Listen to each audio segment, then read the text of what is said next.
Behind the bathtub access panel, where there should have been nothing but empty pipe space, there was something that did not belong there. A black plastic bundle, carefully wrapped in layers of tape. The plastic crackled beneath my trembling fingers. The object felt ice cold despite the 104-degree Arizona heat pressing against the house. The smell of old porcelain and rotting waterproof sealant tasted like time itself. Bitter. Sour. It crawled into the back of my throat. I was 63 years old, married for 21 years. And in the next 11 seconds I realized my wife had been planning to take everything from me. Welcome back to Dad's Revenge Real Life. Grab yourself a drink, a few snacks, get comfortable. And remember this. The people in these stories always had the chance to do the right thing. They simply chose not to. Subscribe for more emotional and dramatic family stories. And leave a comment with the number 1 if you want to hear this entire story. It started with the first brutal swing of a sledgehammer, echoing through the cramped bathroom. I wanted to surprise Karen. She had complained for years about this avocado green bathtub straight out of the 1980s. The second swing hit harder. The porcelain cracked apart in giant pieces, sharp and brittle like crushed peanut shells. But the thing that shattered at 3:17 that afternoon was not the bathtub.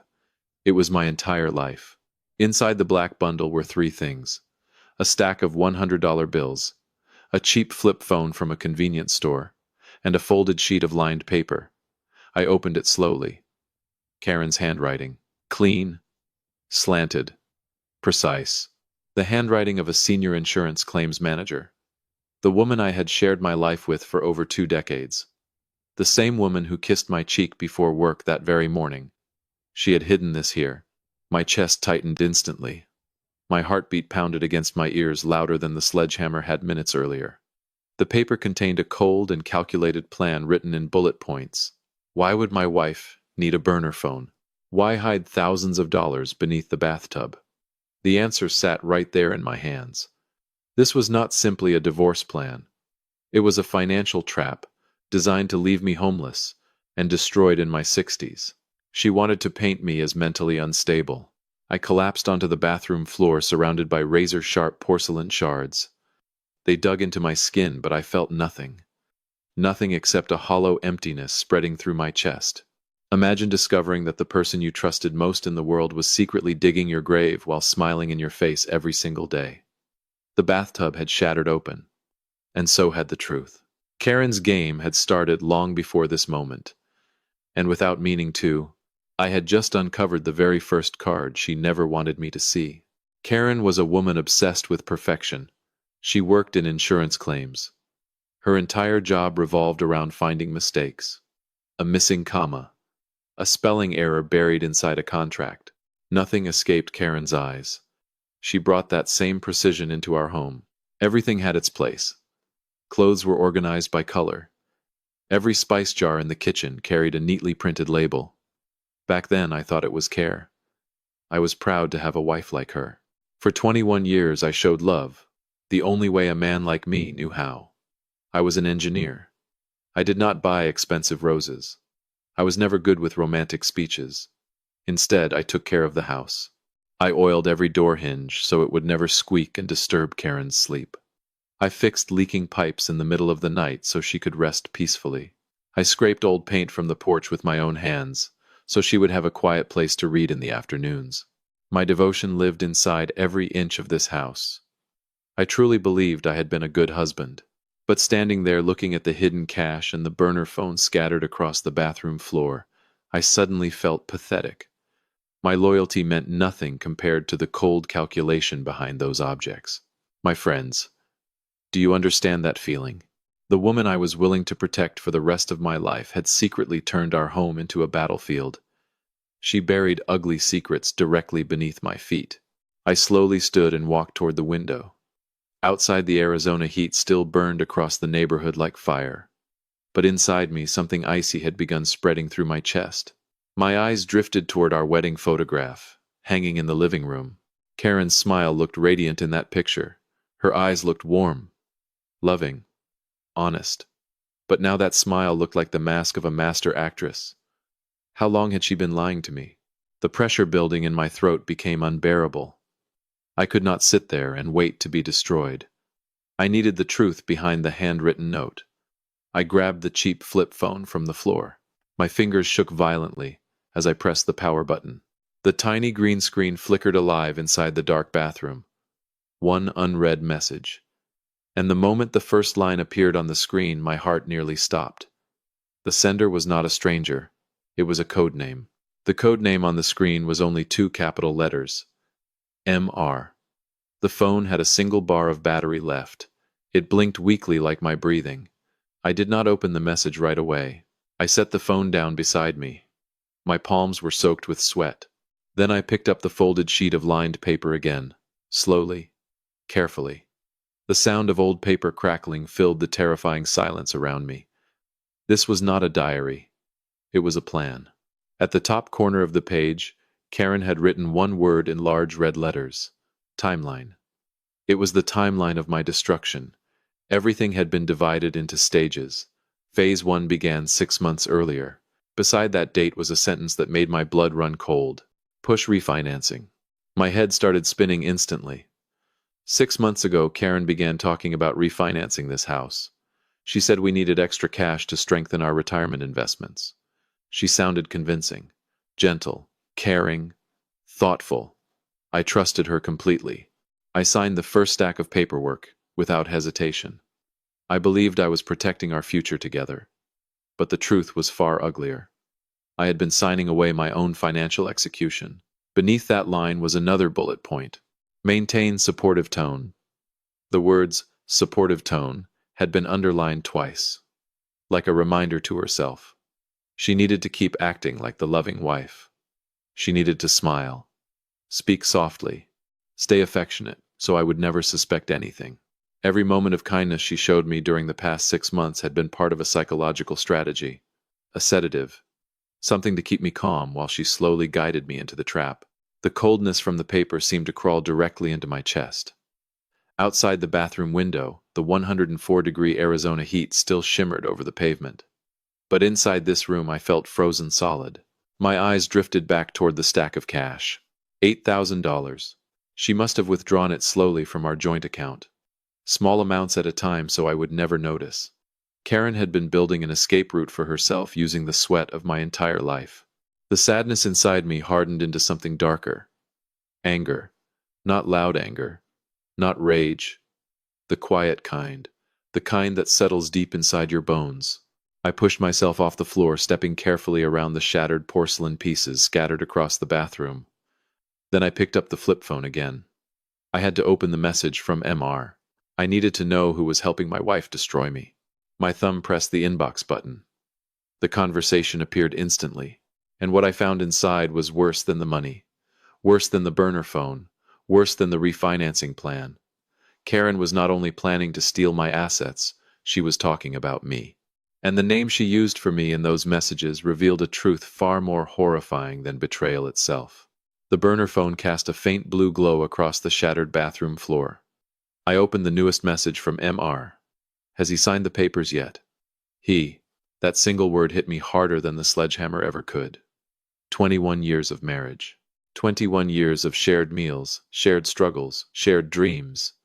And in the eyes of my wife and the man she was secretly working with, I was no longer a husband. I was simply him, a problem to manage, an obstacle to remove cleanly. My fingers trembled as I scrolled upward through the older messages. An entire universe of lies unfolded in front of me. They had been texting each other every single day, inside this house, while I stood downstairs cooking dinner for Karen, while I repaired things around the home, while I believed I was building a peaceful future with my wife. Then I found the message that shattered whatever remained of my heart. He trusts me completely. Do not worry. Everything is moving exactly as planned. In 21 years, he has never once checked my private accounts. That was me. Karen knew my weakness better than anyone else. I trusted her without limits. I handed her every bank card, every savings document. I focused on my engineering work and let her manage our finances because I believed marriage was built on trust, not suspicion. That trust had become the sharpest weapon she could use against me. My honesty had become a joke to her. The pain inside me slowly turned into disgust. I stared at the burner phone while my heartbeat slammed violently against my ribs. My ears rang so loudly I could barely breathe. I unfolded the timeline paper once more. The dates lined up perfectly with Karen's so-called business trips. The insurance disaster assignments she claimed required travel across state lines. The nights she said there was no signal in remote areas. Those were not work trips. Those were meetings with MR. The two of them had been building this plan together while I sat at home waiting for my wife to return. For the first time in my life, I truly felt stupid. I had spent 21 years sleeping beside a traitor, without ever seeing her real face. Questions crashed through my head one after another. Who was MR? What kind of power did he have over Karen? How long had he been helping her build this financial trap? How deep did this scheme really go? I needed answers. And more importantly, I needed someone whose judgment I could still trust. Then I thought of Frank. Frank Delaney, an old friend. A retired private investigator who specialized in financial fraud cases before he left the force. If anyone could untangle this nightmare, it was him. I grabbed my personal phone and dialed his number with shaking hands. The line rang twice before Frank answered. I barely managed to explain what I had found before silence fell across the call. Then Frank spoke in a low, serious voice that instantly made my stomach tighten. This is not just a normal affair. Frank's voice sounded rough through the phone. Heavy. Tired.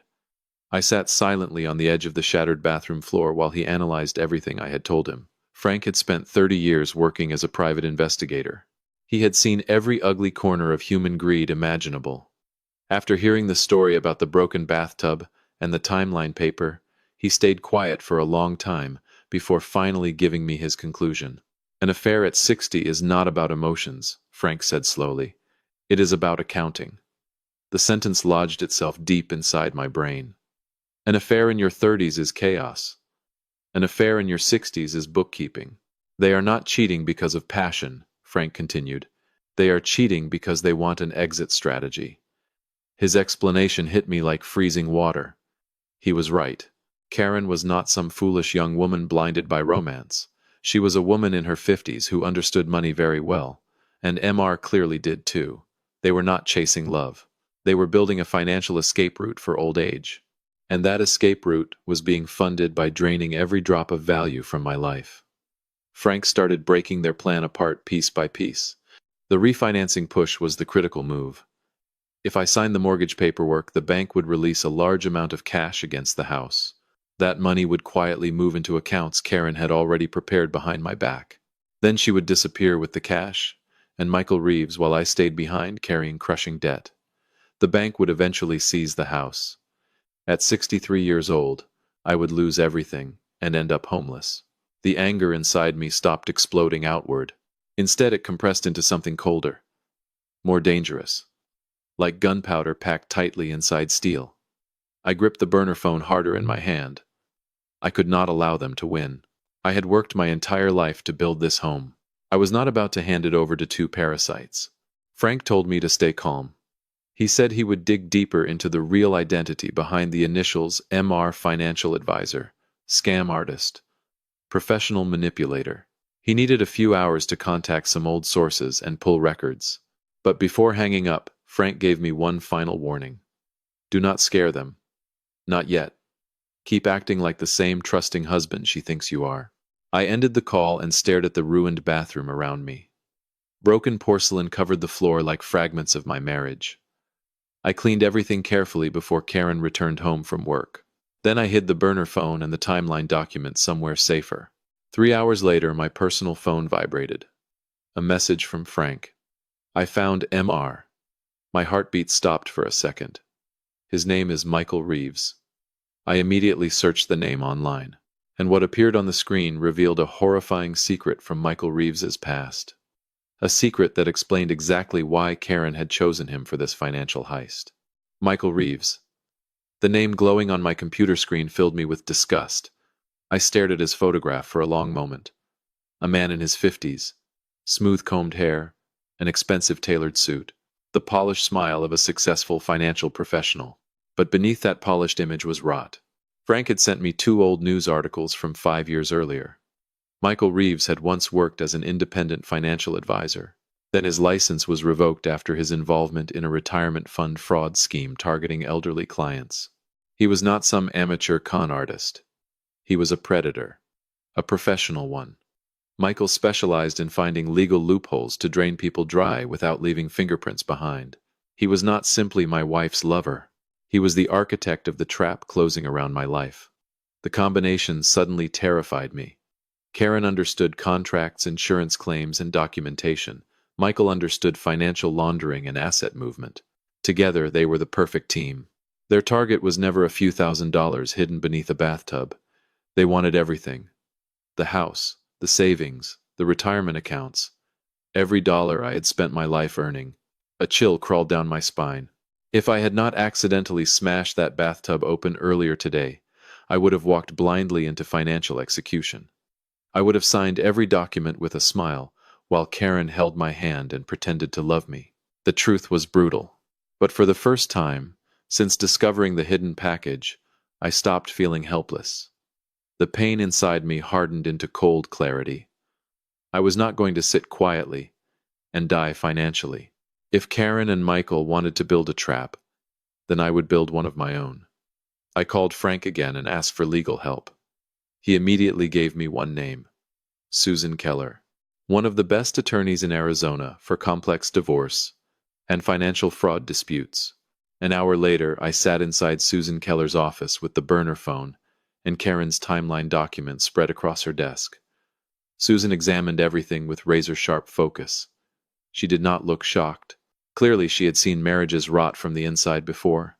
Then she leaned back in her chair and delivered a sentence that changed everything. "We are going to let them make their next move," she said calmly, "but we are going to redirect the money." That afternoon, our counterattack officially began. I would confront Karen that evening, not openly, not emotionally. I would have to look directly into the eyes of the woman who had betrayed me for years and pretend I knew nothing. I had to keep acting like the same trusting fool she believed I was. The harmless husband standing quietly at the edge of his own life. On the drive home, my stomach twisted into knots. Then my phone rang. Karen. Her voice sounded warm and sweet through the speaker. Gentle, loving, perfectly rehearsed. She said she was driving home from her business trip. Then she softly reminded me to prepare the paperwork for our bank appointment next Monday. The refinancing meeting. The final step of their plan. The psychological war had officially begun. I pulled into the driveway and stepped back into the house that no longer felt like my home. And the moment I walked through the front door, the burner phone hidden in my pocket suddenly started vibrating violently. The sound of keys rattling at the front door echoed through the house. Karen was home. I took a slow breath and forced myself to stay calm. Then I stepped into the living room, still covered in porcelain dust and drywall debris. I wanted her to see me busy repairing the house like always. The loyal husband. The harmless man she believed she controlled completely. Karen walked inside looking elegant in her business clothes. Perfect posture. Perfect makeup. Perfect smile. She stepped toward me and kissed my cheek softly. The scent of her familiar perfume filled my nose. But now it felt poisonous. Like venom from a snake. "You're home already?" I said carefully, trying to keep my voice steady. Karen smiled warmly when she noticed the destroyed bathroom. "Oh, honey, you finally ripped out that old bathtub." Her tone was gentle, sweet, supportive. Exactly like the words she had underlined twice on the timeline paper. Maintain supportive tone. Hearing that fake sweetness in person made my stomach twist. She asked if I was tired. Asked whether I needed help cleaning up the mess. The performance was flawless. She played the loving wife so naturally it was terrifying. Later that evening, we sat together at the dinner table. Karen casually talked about her recent business trip while eating. Insurance contracts. Complex claims. Long meetings. Every sentence carefully polished. Then, almost effortlessly, she guided the conversation toward Monday's bank appointment. "Michael Reeves is extremely busy," she said softly. "It took a lot of effort to arrange this meeting." There it was again. Michael Reeves. She said his name without even blinking. "All you need to do is bring your ID and sign where I marked the papers," she continued. "Michael and I will handle the rest." Then she gently placed her hand over mine. Her skin felt soft, but to me it felt like handcuffs locking around my wrist. I looked directly into my wife's eyes and forced myself to nod calmly. "All right," I said quietly. "I trust you." Inside, my chest rage crashed like wildfire. I was sitting across from the woman planning to destroy my life while pretending to love me over dinner, and I had to hide everything behind silence. Then something happened that made my blood run cold. Karen's phone suddenly lit up on the table. At the exact same second, the burner phone hidden inside my pocket began vibrating violently against my leg. My chest tightened instantly. I could physically feel both phones reacting together, one glowing on the dinner table, one trembling secretly against my skin. Karen froze for half a second. Then she quickly flipped her phone face down and forced out a nervous laugh. "Spam messages," she said casually. "Those advertising companies never stop." A lie. Another effortless lie. She stood up almost immediately and walked toward the bathroom, avoiding eye contact. The moment she disappeared down the hallway, I pulled the burner phone from my pocket with shaking hands. A new message from Michael Reeves. I opened it, and the words on the screen changed everything. Monday was not simply a refinancing appointment. It was a deadline. A deadline tied to blackmail. Karen had desperately been hiding from me this entire time. The fateful Monday finally arrived. The Arizona sky that morning was perfectly blue without a single cloud. Heat already radiated from the asphalt before noon. I wore the most formal suit I owned. Karen walked beside me, looking as elegant and confident as ever. Together we entered the VIP office inside the downtown bank. The room felt unnaturally quiet. Only the low hum of the air conditioning filled the silence. Michael Reeves was already waiting for us. He stood immediately and shook my hand with a polished professional smile. His expensive suit was flawless. The heavy scent of cologne drifted toward me as he began performing his role as the trustworthy financial advisor. He talked about numbers, interest rates, retirement optimization, a brighter future after refinancing our home. Karen sat beside me, supporting every word with perfect timing. Every now and then she looked toward me with warm, encouraging eyes. A masterpiece of manipulation. Michael finally pushed the thick stack of paperwork across the glass table. Yellow tabs marked every place where I needed to sign. "Walter," he said smoothly, while handing me an expensive black ink pen, "all you need to do is sign these pages. After that, the funds will be released, and your retirement future will be fully secured." His voice sounded calm, persuasive, professional. I held the pen in my hand, but I did not sign. Instead, I stared quietly at the tiny printed lines buried inside the banking documents, because now I understood exactly what would happen after my signature touched that paper. The refinancing funds would disappear directly into a shell company connected to Michael Reeves. Karen would become the primary beneficiary, and I would be left carrying catastrophic debt without realizing it until everything was already gone. Slowly, I lifted my eyes toward my wife. Karen was still smiling, but now I noticed the tension underneath it. Her fingers tapped nervously against the glass table. Tiny movements, tiny cracks in the performance. She was anxious, desperate for this meeting to end quickly. Inside me, rage climbed higher and higher like fire rising through gasoline. I wanted to stand up. I wanted to smash Michael Reeves directly in his lying face. I wanted to scream at Karen about 21 years of betrayal. But I stayed still. For now. Pause for 1 second. Comment number 3 if you think Walter should expose them immediately. Comment number 5 if you think he should wait a little longer. In the last story, many people commented number 7 because they had no idea what they would do in this situation. The room fell completely silent. Karen and Michael Reeves both watched me carefully, waiting for my signature. I slowly spun the pen between my fingers. Then I reached into the inside pocket of my suit jacket. Neither of them reacted at first. They assumed I was reaching for identification documents. Instead, I pulled out 2 things: a cheap black flip phone and a folded sheet of lined paper, still dusted with tiny traces of white porcelain. I placed both items gently on top of the bank documents. The smile vanished instantly from Michael Reeves's face. Karen's skin turned ghost white in less than a second. Her eyes locked onto the burner phone and the timeline paper like she had just seen a dead body rise from the floor.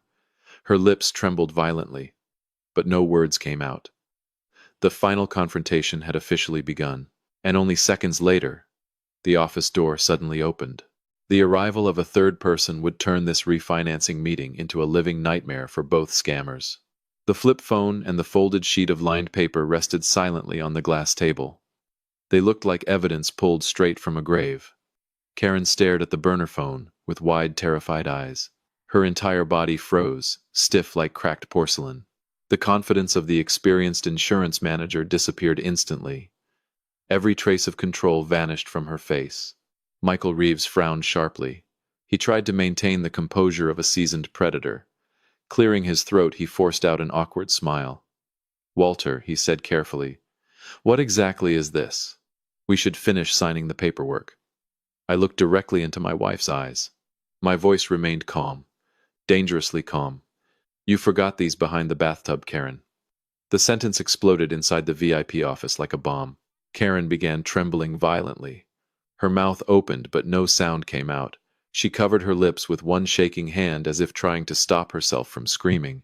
Michael Reeves immediately reached toward the timeline paper. But I moved faster. My rough hand slammed down across the document before he could touch it. Then I slowly unfolded the paper across the table beneath the bright office lights. "Push refinancing. Maintain supportive tone." Karen's handwriting stared back at all of us like a confession carved into stone. "The performance is over," I said quietly. Then I turned toward Michael Reeves. "Or should I call you MR?" Neither of them spoke. "So tell me," I continued, "where exactly did you want me to sign?"